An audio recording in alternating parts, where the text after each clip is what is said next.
valeur bi mais looy gën a màgg di gën a gis ay mbir yooyu jànkonteel ci ngay xam ni liñ la doon wax ndeke lii moo taxoon ñu la koy wax parce que da nga koy soxla xam naa dina un peu changer li nga xamante ni mooy defin bi bon waxoon naa ko docteur sax peut-être xam naa dafa da ngeen harmoniser wul avec les modérateurs mais waxtaan bi dama bëgg def ko ak Ahmed Diallo mooy xam naa ci lay gën a amee solo ndax xam nga xam-xam moom ñi la mujjee ci daara ja ñoo lay gën a ñoo lay gën a jekku mbir yi barki démb rek ñu ngi may wax nettali benn histoire ay mag yu daje fenn ñuy def miraas ña fa gën a féete mag am position bi ñu ci am ka ca gën a féete ndaw wax lu wuuteeg li mag ñi wax benn mag mu am xikma daal di wax ni nañu def li ki féete ndaw wax ndax moo ñu mujjee daara ja donc loolu laa bëggoon a appliquer tey moo ma jiitu ci daara moo tax damay bokk waxtaan tànk léeg-léeg mu jël def lu bëri aussi ci sunu wàllu formation depuis université bu Saint-Louis ba fi ñu toll tey donc loolu aussi ñu ngi ko koy seedeel di ko gërëm aussi ci choix bi mu def associé ñu ci thématique bu mel nii moom kese xam-xam mate na ko ñun ñëpp gis nañ ay prestations am ci télé yi mu am xam-xam boo xamante ne ñëpp a ko seedee ci wàllu science politique aussi mu am vécu ak parcours ci un parcours militant et un vécu militant su ma ko mënee waxee noonu ci français donc yàgg ci mouvement sociaux yi ci mouvement associatif yi ku yàgg également ci parti bi la donc su nangoo bokk ak man jotaay bi loolu aussi je pense que privilège la donc dañuy indi suñu contribution rek ci thématique bi nga xamante ne ni préparé nañ ko te mu nekk le militant de PASTEF à l'épreuve du pouvoir bi ma gisee thématique bi dama ci kontaan bu baax a baax parce que depuis un certain temps boo xoolee PASTEF suñuy thème ça tourne autour de l'agenda 2050 contribution de la jeunesse contribution des femmes contribution des terroirs wala des territoires etc. mais docteur Babou comme moom il est un peu spécial moom mu fël ci côté bu am solo moom mooy le militant à l'épreuve du pouvoir après am na lu gën a attirer sama attention moom mooy épreuve naka ngay nekkee ci pouvoir en même temps ngay waxu épreuve te pourtant c'est tout à fait réel c'est ça la réalité pouvoir dafa ànd ak ay épreuve souvent ñu bëri xamuñu ko wala jàpp nañ ne c'est pas évident mais pouvoir boo ci nekkee ci ngay gën a am ay jafe-jafe sax boo nekkee ci opposition bi te je pense que loolu ñun waa PASTEF chaque jour ñu wax ko chaque jour on se rend compte en tout cas de l'envergure de l'action qu'on est en train de mener et de ses implications yoo xam ne ay implications yu xóot la yoo xam ne mësuñu ko xalaat te ñun anglophones yi dañuy faral di wax if you want to test a man's character give him power. Donc si vous voulez tester le caractère d'une personne, d'un individu, donnez-lui le pouvoir. C'est pas parce que le président de la République moom lañ confié pouvoir bi, c'est tout un collectif, un parti politique, un régime politique. Donc ku nekk ci ñun ci implication bi gën a tuuti am nga benn parcelle de responsabilité nga xam ko nga ñàkk koo xam. Donc ñuy waxtaanee aussi yooyu dafa nekk lu am solo. Man ak sama sëriñ nag ak yeneen ñoo xam ne aussi conseil nañu ci thème bi.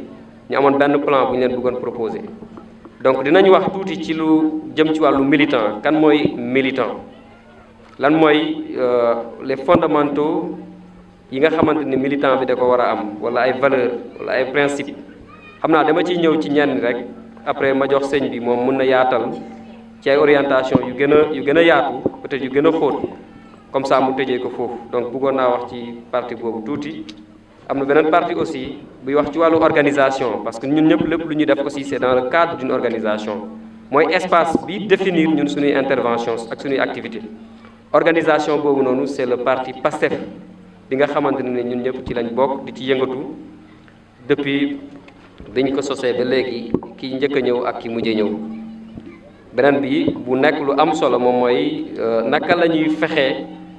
ba changement bi ñuy wax ñu mën koo mandarga ci français boobu la ñuy waxee comment conduire un changement am na ay boroom xam-xam yu mag yu bëri yoo xamante ni loolu science bu à part la boo xam ne dañ koy jàngale te dafa am ay résultats yu am solo yu muy joxe soo ko deful souvent gis nañ ay transition yu bëri ay nit ñoo xamante ne ni ay président ay njiitu réew yu populaire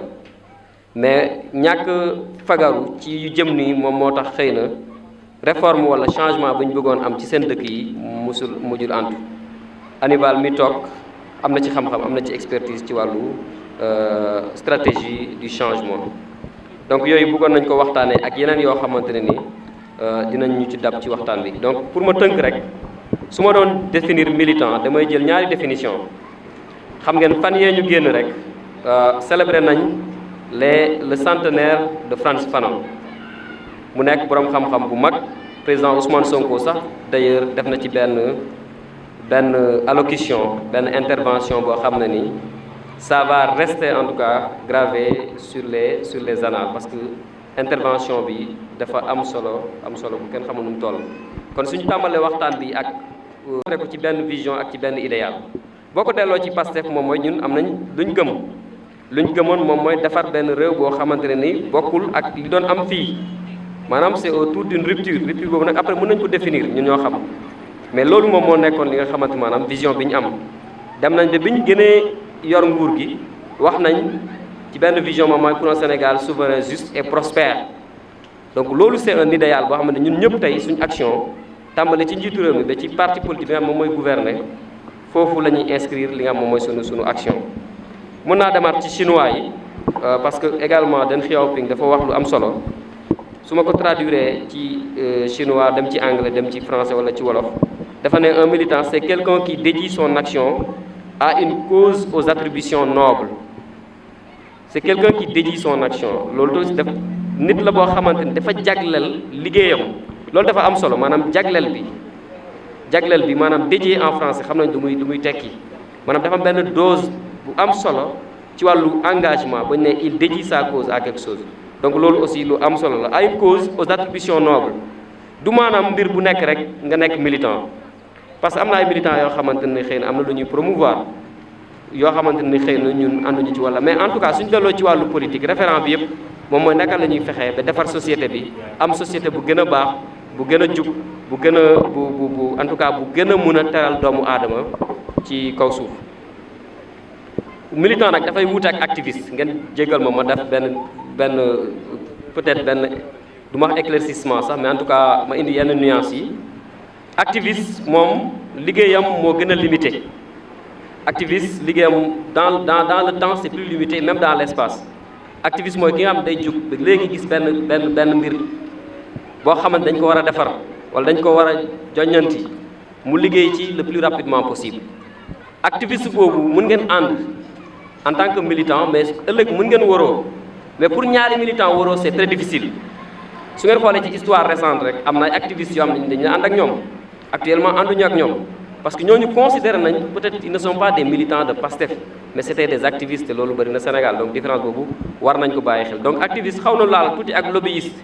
ñoom dañuy soxla benn mbir boo xam ne dans l'immédiat war nañ ko mën a kii ou bien dans un court terme alors que militant bi moom lu muy liggéey moom moo gën a yaatu Frantz Fanon da doon wax sax lu bëri ci wàllu militantisme soo ciy liggéey mun nga fekk bañ a fekkee njëriñ li mais Sénégal nag dañuy naan njëriñ na fekkee xaw ma alpulaar nag loo fekkee loolu amul ci militantisme en réalité mën nga am chance nag nga tombé ci mais ñun ci action yu bëri ñu inscrire tey ci barke wu peut-être ngeen jégal ma ci kàddu gi parce que war moon wax ci barke en tout cas ci liggéeyu par exemple kenn ku mel ni Mamadou Dia fekkee wu ko tey Cheikh Anta Diop fekkewu ko tey les pères fondateurs de la nation sénégalaise et cetera fekkewuñ ko tey ñun ñi li ñuy liggéey xëy na ci benn temporalité daje nañ ak pouvoir mais am na ay des gens du mouvement de la gauche yi ñuy cohabiter tey mais depuis ñaata at ñu ngi wër di liggéey pour mën a yegg ci pouvoir bi am na ñenn ñam ne yàlla may na leen ñu fekkee ko am na même ñoo xam ne fekkewuñu ko donc loolu aussi dimension bu am solo la ci wàllu militantisme su ma ko définiree ci lu gën a gaaw donc ñu bàyyi xel que ne militant bi surtout lu bëri looy def déjee cause boobu noonu moo wax dafa am lu muy englobé ci bëri ci bañ a fekkee loolu am na beneen valeur bu am da ciy duggante maanaam moom mooy désintéressement xëy na mën nañ ci ñëwaat donc su ma ñëwaatee ci fondamentaux militantisme wala militant bi benn bu ci jiitu mën nañ ci ràññee yu bëri mais mën nañ ci lim une dizaine mais dinaa ci ñëwaat ci gën a am solo foi bi maanaam moom mooy gëm-gëm bi loolu c'est essentiel mais ñun waa Pastef amatuñ problème gëm-gëm d'ailleurs gars yi dañu doon wax ne yéen ni ngeen gëmee dafa doy waar projet bi ni ngeen ko gëmee ni ngeen di wàccee ci terrain bi ni ngeen di xeexee loolu mën naa wax ne peut-être ci histoire du Sénégal bëriwul li mu am donc ñun amuñu problème en tout cas un bon membre de PASTEF bëriwul ay problème yu jëm ci wàllu gëm-gëm maintenant nag gëm-gëm xam nga ne aussi bu ñu delloo ci wàllu diine waa Modab ñu ngi fi day yéeg di wàcc am na moment bu muy wàcc xëy na après moment de faiblesse mun na et cetera loolu je parle à un niveau militant ak et cetera ça veut dire qu'on est blindé on n'est pas blindé en termes de foi en termes de conviction mais ñun suñu ADN sénégalais yi xam nañ ne gëm-gëm loolu conviction loolu dafa fort ci waa PASTEF loolu moo ñu xëy na indi ci fi nga xam moo fa lañ nekk beneen aspect bi nga xam ne am na solo moom mooy compréhension bëggoon naa ñu taxaw ci parce que monsieur le ministre wala bàyyi ma waaye ko Baro sax peut-être waxtaan bi moom moo tëddee noonu parce que c'est Baro le militant membre du parti et cetera dafa wax sànq lu am solo ci wàllu formation gis nga compréhension c'est très rare nga am ko su fekkee amoo formation ça veut pas dire que nag formation mooy kii am doctorat am toog non non ñun on a fait l'expérience bu ñu doon def campagne ci présidentielle wala ci législative yi da nga doon dugg au fin du fond Sénégal nga fekk koo xam ne moo la gën a comprendre projet bi yow mi nga xam ne dem nga jaar nga ci yu bëri nit day jël micro de manière très simple mu wax la mu résumer la l'essentiel li nga xam moom mooy projet PASTEF bi alors que yow yaa ngi amoon problème sax pour wàccee discours bi au niveau des populations donc compréhension li am solo la yenn saa yi mën nga am chance nga am ko parce que dañuy fàttali la yaakaar naa ci islam sahaaba bi ñëwoon ne yonent bi islam ndax mooy juróomi ponk yi su ma defee li def li bu yem ci yooyu kese bi mu yemee ci yooyu mu dem yonent bi ne kii nitu arjana ñu ko déet sëñ bi noonu la demee yow yaa ngi ñuy laaj ñun ñuy def ay yeneen sacrifice ngeen ne kii moom mu ne ko parce que kii comprendre na lan mooy diine donc compréhension également dafa laaj lu bëri relativisme bi niveau bi information bi culture bi background bi éducation bi loolu yëpp dafay bokk ci compréhension mooy xëy nga waral gis benn problème ci parti bi par exemple nga xëy doo mën a situé wu lu tax mënoo situé wu les événements peuvent être extraordinaires mais militant bi war na mun a toog analyser situation bi en tant que membre du parti yàgg ci parti bi yàgg joñante ak kii nit ñi di weccoo xam-xam di xalaat ak culture am ngir mun a def ràññee boobu donc compréhension bi da lay permettre nga bañ a def ay erreurs yu bëri ci wàllu jugement ci wàllu appréciation ci wàllu teey ci wàllu yeneen yu bëri bëgguma donc yàgg ci point yi mais jàpp naa ne c'est un point qui est extrêmement important te c'est intimement lié aussi à la formation qui est un autre fondamental aussi du militantisme beneen bi moom mooy la discipline dafa am solo dañ doon wax lu bëri discipline organisationnelle parce que discipline en fait man en tant que militant PASTEF am na yoo xamante mënuma ko def par contre quelqu'un xam ne il n'est pas lié par le parti su ko neexee mu wax ko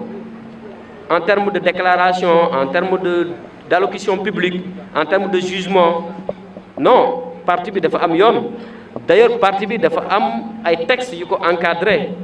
souvent day baax ñu dellu ci parce que loolu moom mooy discipline bi sama parti lan la wax ci point bi nii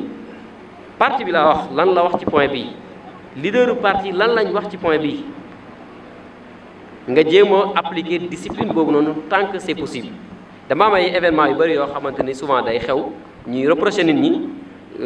mën naa citer sax benn exemple personnel ngeen jégal ma ci temps yi am na ay débats yu amoon ci réseaux sociaux yi ak ci yenn groupe yu PASTEF yi ba ñu génne fa benn membre PASTEF mais dañ jàpp ne peut-être discipline organisation bi bu ma doon def da koo wàcc cela ne veut pas dire qu'on l'a excluant parce que organisation tamit loolu la dafa am texte yi ma wax sànq dafa am foo koy jaarale de bout en bout soo ci juumee aussi affaire bi mën na delluwaat sa bopp donc discipline boobu noonu quoi qu'il en soit nañ xam ne c'est essentiel moom mooy souvent ngay li lay lié ak parti bi li lay lié ak responsable parti bi ak sunu cause beneen bi bu am solo aussi moom mooy délibération maanaam consultation loolu c'est extrêmement important parce que militant mënoo def des actions isolées ci kaw nag lay démarrer ci instance yi ci gën a kawe da ci gën a suufee mënoo jël décision yow kese parce que loolu soo ko defee dafa am après yeneen gàllankoor yi nga moom la lay indi moom mooy indi yenn frustration yi moom mooy indi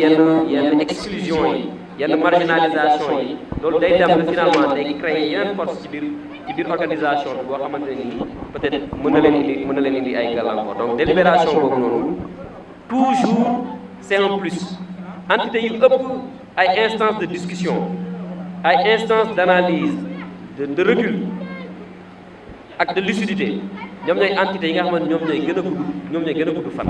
loolu Thomas Kuhn moom moo ko wax donc beneen bi nga ma ci ñëwaat peut-être c'est le sens du sacrifice Pastef moom xam naa ne on est allé jusqu'au sacrifice ultime gars yi wax nañ ko waxaat ko on a eu des victimes on a eu donc de manière globale sacrifice on le comprend lan lay laaj perte sa liggéey perte et cetera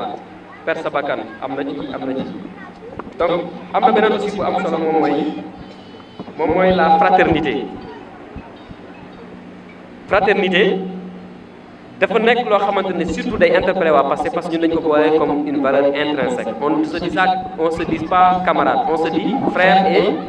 et sœur lan moo ko waral parce que camarade dafa am lu ñuy signifier en politique frère dafa am lu muy tekki sœur dafa am lu muy tekki est-ce que waa Pastef actuellement ce sont des camarades ou bien ce sont des frères et des sœurs parce que am na yu bëri xaw souvent entre nous entre militants entre responsables du parti entre et cetera ça nous interpelle ci éthique am na boobu dernier point bi nga xamante ne nii en tant que ñun liens yi dox ci ñun les liens de fraternité ndax ñu ngi koy sàmm bañ a wax ci nit loo xam ne nii xëy na da koy blessé wala bañ a juum ci nit def ay jugement wala et cetera ça nous interpelle je pense en ce moment-là responsabilité tamit dafa nekk loo xamante ne nii comme ni ma ko waxee sànq ci gën a tuuti ba ki ci gën a mag da koy interpeller acte bu gën a ndaw bi ngay posé souvent mën nañ ko interpréter comme étant responsable du Pastef moom moo ko def te loolu quand tu es au pouvoir ce sont des épreuves boo nekkee ci pouvoir bi di nga am facilité pour wax di nga am facilité pour dem di nga am facilité pour démarcher di nga am ay facilité yu bëri mais est-ce que yaa ngi mesurer yow ta responsabilité individuelle par rapport au collectif de l'organisation donc bëggoon naa aussi point boobu ñu taxaw ci avant-dernier point ci fondamentaux yi y a l'endurance ñu bëri am na nu ñu koy définir mais man endurance ci épreuve pouvoir mooy est-ce que les gens auront le temps la lucidité wala boog la patience de voir le projet se concrétiser am na ay analyse yu bëri nag yi ñu ci mën a def macro micro relation individuelle relation collective et cetera je peux donner un exemple est-ce que man sañ naa ne le président Bassirou wala le président Ousmane daf may nommé coûte que coûte loolu problème de mun naa mu nekk problème de patience waxuma yeneen problème politique yi ñu am de am na certains me diront que ne attends ñu ngi nommé ñeneen ñu ngi nommé ñeneen ça c'est une réalité je comprends mais damay indi l'analyse scientifique lucide est-ce que man sañ naa ko mën a def est-ce que aussi beneen militant war na tey mën a Pastef joxuma liggéey wala joxuma lii amatuma patience yi maa ngi dem donc cause bi ñu waxoon sànq ci début donc affaire yi day imbriqué wu ci biir et cetera donc yooyu c'est ay points yoo xamante ne ni yu am solo la patience bi aussi surtout ci wàllu liggéey bi ñuy def ci wàllu changement social ñi am nañ kii bi noonu xam naa dinaa tënk mais ndax liggéey bi mën nañ gis les fruits léegi ndax suba lañ koy gis ndax ginnaaw suba lañ koy gis et cetera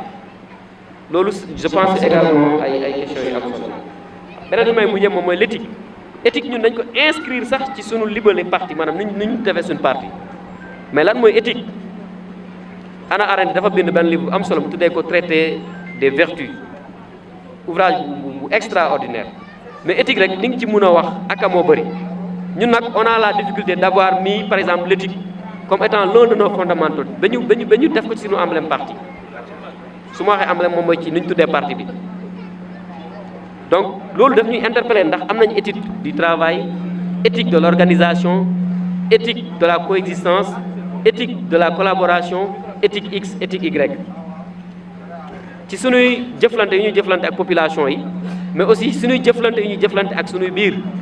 man lan laa am droit mën a gëm ci nit wala lu ma warul gëm ci nit nan laa mën a jàppale nit ndax nit day tooñ ma jàppale ko ma xam ne kii dafay tooñ wala nit dañ koy tooñ ma toog ma xam ne kii dañ koo tooñ mais parce que moment bi moom moo interpellé ma bañ ko jàppale wala ma bañ a wax lan mooy dëgg c'est des questions qui nous interpellent yonente bi bu ñu ko waxee ndax nit dina jàppale ku tooñ xaw ma dafa ne bien sûr mën nga jàppale sa mbokku jullit bu tooñ ak buñ ko tooñee moom mooy nga wax ko dëgg gi donc yooyu aussi je pense que ce sont des questions qui nous interpellent surtout dans un monde boo xamante ne ni ñun on a construit suñu capital politique bu bëri autour de l'éthique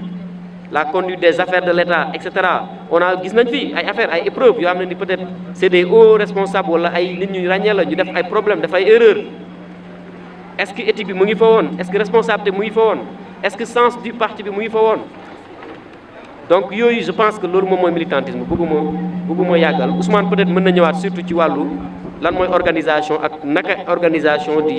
di interagissement yooyu noonu di am bëggoon naa ñëwaat aussi surtout ci troisième point bi maanaam moom mooy la conduite du changement moo gën a jafe ci àdduna bi ñaata nit ay leaders yoo xamante dañ leen xam ñu gën ñoo xarañ téeméeri junne yoon te ñu laaj ci wàllu changement am na xëy na am na ñoo xamante ne ni sañuñ leen laal mais am nañ ay critiques yu ñu def ci ñoom Patrice Lumumba par exemple c'est un héros national ba am na ñun dañ koy ndamoo daf ñoo inspiré mais booy toog ñu lay jàngal Patrice Lumumba fan la juum dañ koy nangu Thomas Sankara fan la juumee dañ koy nangu Nelson Mandela fan la juumee dañ koy nangu donc changement nekkul lu yomb c'est dafa am épistémologie su ma ko mënee waxee noonu am na ñoo xamante mën nañ la wax changement ci ñun par exemple booy liggéey ci wàllu projet gestion de programme et projet dañ lay wax résultat yi par exemple mën nga ko quantifier mën nga ko gis mais impact bi mooy impact bi ci buu bi loolu amoo ci sañ-sañ bu bëri parce que impact bi mën na bañ a judd tey mën na bañ a judd dans un pays boo xamante ne économiquement ça va très mal. temps bi ñu war a am pour formation bi deux ans di nga wane une donc damay encourager les sections les coordinations ñuy def ay jotaay yoo xamante ni formation la parce que ku déglu docteur Ahmed Diallo ni muy waxee da ngay xam ne mu ngi gaawantu ndax waxtu bi nit ñi yàgg nañ fi te bëgguñu aussi timis fekk leen fi ak yu mel noonu moo tax lii nii jotaayu formation la te dama koy wax à chaque fois formation ñi ci jiitu ci cible mooy les responsables maa ngi fàttaliku ñun am na ay association yu ñu fréquenté dañ daan def lu ñu daan tuddee formation des cadres wala formation des formateurs ndax yow mi nga xamante ni yaa nekk leader bi ci commune bi wala ci département bi yow yaa njëkk a soxla formation c'est pas parce que ngëm-ngëm baa ngi fi que ni yow soxla woo formation Ahmed wax na ko wala c'est pas parce que sa jàng sori na Ahmed docteur la Hannibal def na benn formation ci conduite du changement ak beneen master ak beneen mais li ko may mu mën a dékku benn épreuve nekkul li mu jàng université wala li mu jàng ci benn institut li ko may mooy parcours bi président Ousmane Sonko di wax parcours moo lay may nga jaar ci ay jaar-jaar yoo xamante ni boo gisatee lu mel noonu di nga xam noo koy gérer dafa mel ni rek kuy doog a dugg ci néegu sëy ak ku ci yàgg ki ci yàgg bu gisee ki ci doog a dugg mën na koo conseiller mais boo ci doog a dugg di nga ci gis yoo xamante ni dina la jaaxal ba nga yaakaar ne àdduna day tukki donc noonu rek la politique mel moo tax ma doon wax ci benn article mën nga am expérience bu yàgg ci leneen lu dul politique wala nga jàng ko ci université yi du teye analphabète politique ngay doon parce que jonjoowoo ak activité ak action politique soo ko deful yenn yi day jafe nga mën koo xam loolu dafa wuuteeg ak li ñuy tuddee dinosaure politique waxuma waxi dinosaure waxuma loolu parce que dinosaure bu dee mooy lu bon rek nga xam pendant 50 ans lu bon rek nga xam man waxuma loolu li may wax mooy nga nekk ci épreuve ngeen am benn désaccord ngeen jéem a xool ni ngeen koy lijjantee comme li Ahmed doon wax léegi ci ANC ngeen dem ba trouver ko solution loolu ngeen def ko benn règle boo xamante ne nii bés bu ngeen dematee ba am jafe-jafe yu mel noonu noonu ngeen di doxee. benn point bu mu wax bu am solo mooy différence entre activiste ak militant amul temps bu bëri pour développer ko mais li mu si wax je pense que comprendre ngeen ko soo ko waxee nekkul da nga bëgg a wax ni activiste amul solo déedéet activiste ci am na benn jamono ci combat Pastef activiste yi ñoo yoroon combat bi chroniqueurs yi am na benn moment ci Pastef ñoo yoroon communication bi influenceurs yi benn moment ci ñi nga xamante ne nii gëmoon nañ projet bi gëm nañ ko ba léegi ñoo téewoon daanaka communication bi te boo déglee waa communication Pastef secrétariat bi dañ leen di remercier à chaque fois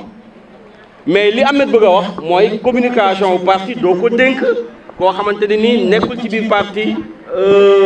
du nekk ci instance yi xamul lan la objectif bu parti bi ci jamono jiñ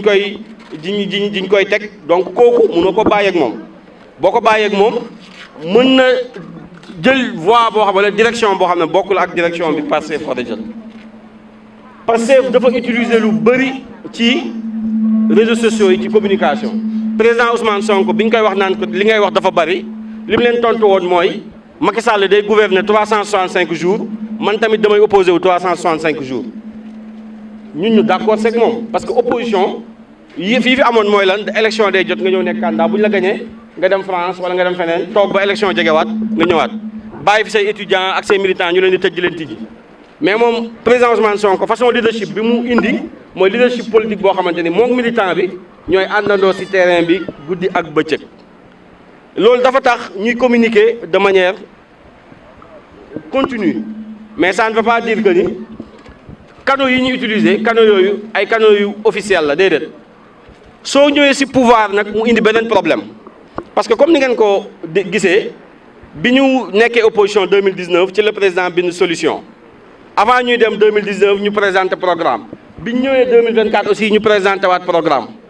mais ñenn ñi lañ leen doon wax lu tax ngeen naan da ngeen fekk ay problème xanaa du ay solution ngeen indaale bi ngeen di ñëw déedéet solution yi nga indaale mooy solution bi nga nekkee opposition boo ñëwee pouvoir dafa am noo war a tëggaatee solution pour mu mën a ànd ak li nga xam ne ni mooy appareil yu état parce que état dafa am nu mu organiser woo ça ne veut pas dire que li nga waxul mënoo ko non non mais loolu bu dee sa militant comprendre ko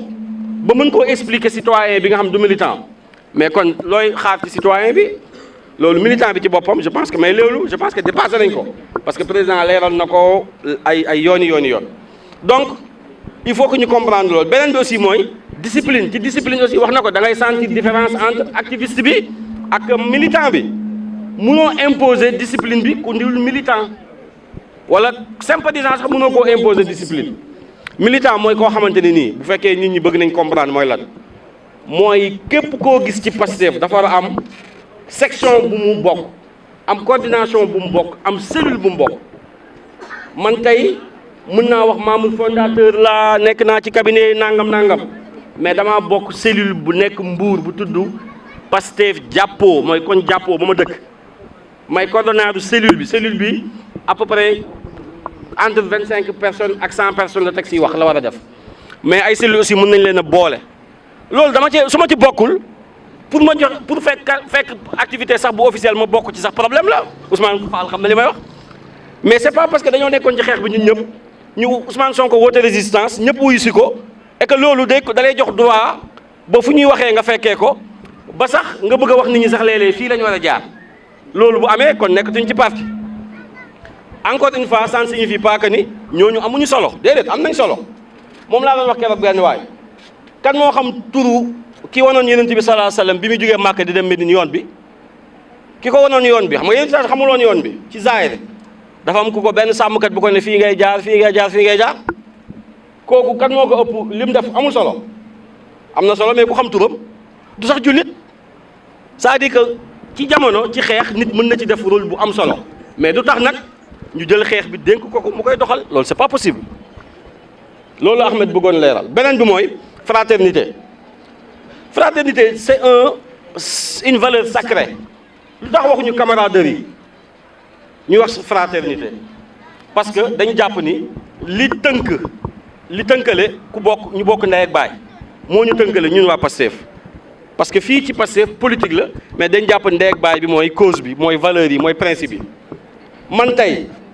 su Ousmane Fall defee émission télé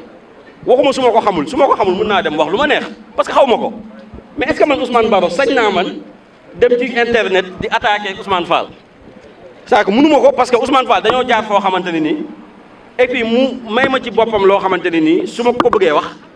dama koy woo wala ma seeti ko te man leer na ma aussi moom aussi su ma amee lu ma bëgg a wax lu ma yeddee daf may woo ñu daje fenn wala ñu gisee ñu déggante mu wax ma ko de même que Ahmed wala keneen donc loolu lii ay valeur la mais dañ dem ba benn moment mel ni valeurs yi lépp a jaxasoo wala sax mu dëpp inversion li tubaab yi naan inversion des valeurs nga xam ne benn waay boo xamul xamaanoo moo lay ñëw di la jox ay conseil di la yedd te yow xamul la sequ leen ko ki nga xamante ni moo la xam moom tamit di def erreur boobu ngeen seq ko mu dem di ko def loolu avancé loowul benn cause kanam mën nga ko wax nag parce que tu es libre am nga accès à internet nga def ko mais en termes de construction projet bi amul plus-value donc ci pouvoir nag ni ko Ahmed waxee li ci compliqué mooy yow mi nekk militant Pastef da nga nekk militant Pastef nekk citoyen sénégalais nekk usager de l'action politique publique maanaam yow tey bu ñu suukar yokkoo da nga koy yëg bu ceeb yokkoo da nga koy yëg léegi boo dëkkee ci quartier bi gars yi daw ñëw naan la Asmalik sa gars yi yokku de nangam de wala sa gars yi li ñu waxoon defuñu ko de mel ni moom day fàtte ni Asmalik yow ni nga koy dundee Asmalik noonu la koy dundee looloo métti si nekk au pouvoir bon waxuma nga am yenn nomination nekk yenn mais la plupart d'entre nous majorité bi xam nga amuñu benn nomination ñi doon xeex ci terrain bi amuñu benn nomination amuñu benn position de pouvoir mais même ñoom sax dañuy fay ndox dañuy fay courant dañuy fay téléphone xaw ma ndax député yi ñoom dañuy fay yooyu parce que am na position yu pouvoir am boo ci nekkee peut-être mën nañ la teggil yenn yi mais loolu peut-être sa liggéey mooy tax mais du ñëpp gars yi ñu fay courant ba léegi di jënd ay woyofal donc loolu moo jafe ci pouvoir nag da ngay yëg métit bi mais sa responsabilité mooy li ngay yëg noonu ci ay jafe-jafe boo ci amee solution nga dem wax ko fi nga ko war a waxee wala nga waxtaan ci ki nga ci war a waxtaanal léeg-léeg nga dégg ñu ne la président Ousmane Sonko moom bu amee lu ko métti mooy dem wax ko yow sa président Sonko ngay tëkkaleeg sa bopp gars yi dañuy juum de président Sonko c'est un leader toll na ci politique boo xam ne su ko neexee su tollee fenn mu analyser situation bi jàpp ne lii da ko war a yëgal la askan bi parce que ay question orientation yi importante la yoo xam dafa yëg ni peut-être moo président Diomaye bokkuñu si niñ si gisee mënaguñ koo régler mu ne sama responsabilité mooy ma yëgal ko militant yi léegi loolu tax militant bu jóg rek daal di toll fële daal ne président Diomaye nangam keneen taxaw moom it daal ne président Sonko moom it war doon def nangam ci télé ak ci rajo ak ci internet loolu mooy parti loolu du parti de dafa am loo xam ne Aboubacar sañoon na ko ci Yonent bi sallallahu alayhi wasallam Omar sañoon na ko ci Yonent bi sallallahu alayhi wasallam mais Zayd ibn Sabit sañu ko woon ndax affaire yi ay niveau la da ngeen am fu ngeen di daje di waxtaan di waxante dëgg yenn saa yi sax mu génn donte ni gënalul kenn président Ousmane Sonko sax bu koy def sax du ko gënal parce que nee na damay jaar fii jaar fee su fekkee aw ma solution muy doog a génn donc boo déggee wax ji xam ni kon loolu mooy dernière étape ci question bi mais léegi ñun ñëpp nag ñu ne loolu mooy règle bi saa yoo rek dafay xool benn affaire ci rek nga dóor benn bomb loolu 50 ans waxuma la sax loolu 50 ans loolu 5 ans sax doo ko boo moytul sa 5 ans yi du yegg donc il faut que ñu delluwaat ci Pastef il faut que ñu delluwaat ci structure ci instance yi ku amul carte membre amul statut membre nga nekk sympathisant wala nga nekk un fans parce que yooyu yëpp mu ngi si kooku amul loo koy attee ci dara kooku lu ko neex lay wax xanaa mu am problème ak loi ak justice peut-être parce que aussi ordre public aussi dañ ko war a sàmm mais militant bi sañul li sympathisant bi sañ wala li activiste bi nga xamante ni amul benn lien ak parti bi am wala koo xamante ni nii dafa nekk fans rek moom di suivre mbir yi loolu moom buñ ci mënta déggoo Ousmane loolu buñ ci mënta déggoo mën nga ko bàyyi muy jàll nii bés bu la dalee Fass Colobane ngay xam ne affaire bi waroo ko woon bàyyi mu dem parce que gis nga kilifa bés boo toogee ngay gis dara nii nga naan waay non lii gars yi am nañ droit wax seen xalaat nga dem yow ba bëgg a lijjanti sa kër ñu lay traité noonu ci ngay xam ne mbir yi waroo woon bàyyi mu demee noonu donc discipline organisationnelle boobu dafa am solo ça ne veut pas dire que nii duñu wax seen xalaat man gisuma Pastef ku ma dàq wax sama xalaat gisuma ko mais boo yoree état ñu jox la ne defaral nga baax li nga war a defar dem ci réseau yi da ngay wax sa xalaat wax na jot am nga foo ko war a waxee ñi amul fu ñu ko war a waxee ñoom ñooy dem peut-être di ko waxee foofu xaw ma ndax li ma wax leer na loolu mooy mbir mi. beneen bi fi may jeexalee mooy changement bi Ahmed Diallo wax su ma sañoon sax Hannibal mooy développé sujet boobu mais malheureusement temps bi mayuñu ko mais lii moo tax leeral daal mooy ñun dañoo am agenda 2050 il faut ñu am agenda Pastef 2050 il faut ñu am agenda Pastef 2050 parce que Pastef moo war a accompagner agenda bi politiquement mais xam ngeen jafe-jafe yi ñu fekk mais ñu woon loolu mais xaw ma ndax liir ngeen instruction président Ousmane Sonko bi liir ngeen gars yi nag léeg-léeg lecture day na xaw a nekk suñu problème waxuma gis déedéet li paa bi doon wax waa ji doon lire journal bi alma ma seetaan waxuma parce que paa bi mënul lire moom day seetaan mais ñun dañoo war a lire instruction bi étudier ko daje ci coordination yi examiner ko point bu ne ñu génnee ko def ci sax benn genre planning année bi lii la ñu war a def semestre bi lii la ñu war a def dans 5 ans lii la ñu war a def dans nang parce que li mu jox dafa bari donc foofu la ñu président Ousmane Sonko di woo Pastef defagul sax 15 ans ci existence ANC def na plus de 100 ans parti communiste chinois def na plus de 100 ans parti communiste chinois 1921 lañ ko créé 2021 bi la célébré centenaire am saa ñun defaguñu fii lu tax ñu jàpp ni duñ fi mës a jógee de buñ fi bëggee sax pour mën a mettre en œuvre le programme il faut que ñu organiser waat delluwaat ci principe bu Pastef delluwaat ci valeur bu Pastef képp ku ci ñëw jàpp xaj nga ci mais munoo cee jàpp ba dem ba am rôlu kuy wax naan fii la ñu war a jaar kii la ñu war a bàyyi ak kii la ñu war a jàpp loolu ñun ñoo war a am fulla def ko donc nañ ci bàyyi xel bu baax waxtu bi mun ñuy dab munoon li ma leen di ñaan daal mooy yu mel ni su lañ koy defati. pourquoi parce que des fois dafa am réalité yoo xamante ni dafa lay rattraper je prends l'exemple de la dette bi ñuy ñëw def nañ ay projection yooyu dañ ko def par rapport à benn situation donnée maanaam situation bu officielle bi on n'était pas au pouvoir donc mënuñu woon xam en fait la réalité mais bi ñuy ñëwee def suñuy audit on était bien obligé de sortir un plan de redressement alors que ñun bi ñuy nekk dans l'opposition dans le programme de Pastef amul fenn foo xamante ni bind nañ day suñu ñëwee dinañ teg benn plan de redressement bi daf ñu rattraper donc loolu obligatoirement il faut que ñu def ko juste pour revenir sur li ma doon wax mooy le changement ce n'est pas un événement day kii rek ñëw ñu gérer ko mu jeex alors que le changement c'est un processus dafa am ay étapes fu ñu war a jaar pour am li ñu bëgg maanaam dañoo ñëw fekk fi benn situation A dañoo war a dem ci situation B pour dem ci situation B nag dafa am fu ñu war a jaar loolu mooy plan de redressement bi te le premier ministre présenté ko te mu commencé déjà di produire ay résultats donc ñun militants yi aussi c'est à nous de voir nan lañu mën a jël plan de redressement bi jaay ko Sénégalais yi parce que dafa métti aujourd'hui nous sommes au pouvoir ñu gis gars yi ñu commencé di nommer ñenn ñi commencé occuper ay responsabilités commencé peut-être seen niveau de vie changé mais entre-temps ñu ngi demander par exemple peuple bi na def benn effort bi maintenant nous le rôle de nous militants lan moo war a nekk suñu rôle par rapport ak lii yëpp mooy ñuy expliquer askan bi effectivement plan de redressement bu premier ministre proposé c'est un mal nécessaire c'est compliqué c'est vrai mais c'est nécessaire parce que pour ñu mën a redresser les finances publiques dafa am fu ñu war a jaar mënoon nañ choisir la facilité naan dañuy def comme ñi fi nekkoon rek dem di endetté wu di continuer di yokk dette publique bi te boobaa situation bi dina gën a compliqué parce que li ñu nar a bàyyi fii nii ak suñuy doom yi soo moytul ñoom ñëpp dinañ daw bàyyi Sénégal mais nan la ñu mën a def aujourd'hui pour proposer des solutions yoo xamante ni c'est en interne par les Sénégalais pour les Sénégalais loolu moo indi plan de redressement bi donc juste pour dire que changement dafa am foo war a jaar pour am changement bi sooy jàng conduite du changement man def naa ko jàng naa ko 2 ans sooy jàng conduite du changement dañ lay won ay processus yu gudd yoo xamante ni foofu nga war a jaar pour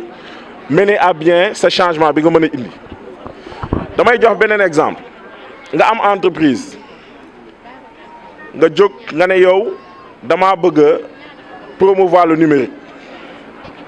xam nga ñun fii dañ koy wax digitalisation par-ci digitalisation par-là mais est-ce que maire yi toog ci village bi nga xamante ni xamuñu luy ordinateur xamuñu luy digitalisation nan nga mën a def pour ñoom intégrer leen parce que ñoom ils en font partie donc changement ay étapes la changement boo gis dafa am processus boo xamante ni boobu nga war a topp pour éviter le rejet ay entreprises yu bëri ay projets yu bëri day échouer fii Sénégal entreprise yu bëri dañuy jël def ay milliards ci benn projet bi ñëw nit ñi mënuñu utiliser solution yooyu noonu lu tax parce que y a un sentiment de rejet processus ñu waroon topp bu ñu